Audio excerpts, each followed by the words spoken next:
Good evening, and thank you for joining us. I'm Jacqueline Fernandez. We begin tonight with one Metro family grieving for a loved one shot and killed by a deputy. That family laying on the pressure for answers as to what exactly happened during that shooting. It's a story we've been following since it happened on First Alert 6.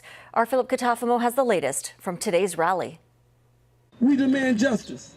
We demand justice. Release the video. Release the video. Appoint a special prosecutor.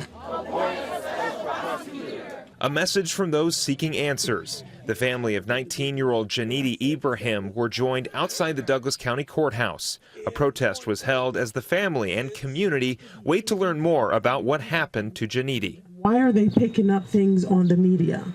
Why have you not respected them enough to go to them directly and explain everything to them?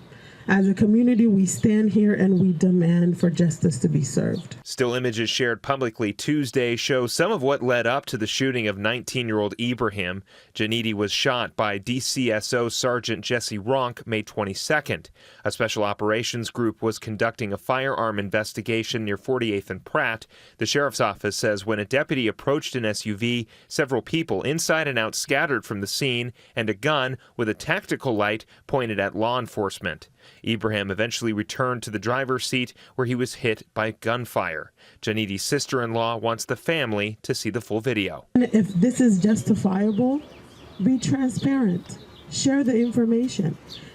Share it with the community. Explain it to the community. Help them understand it. Why are they here pleading and begging for you to be able to get them on board? It's footage Douglas County Sheriff Aaron Hansen says the family will see soon. I've been in contact with the family, and we are in the process of determining how and when we can share the video with a very small group of family members or their personal representatives. And so we're working through that process right now. Sheriff Hansen says the family will not see the full interaction. I do plan on sharing the portion of the body camera video that shows the entirety of the force incident itself, the initial contact, the force incident itself.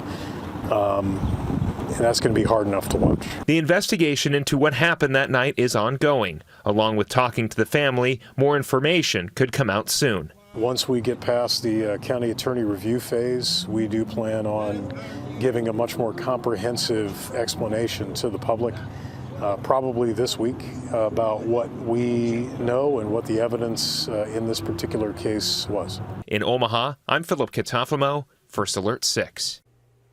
And after that county attorney review, the case will go before a grand jury. Sheriff Hansen says more body camera footage will not be shown to the public until after the grand jury process is concluded.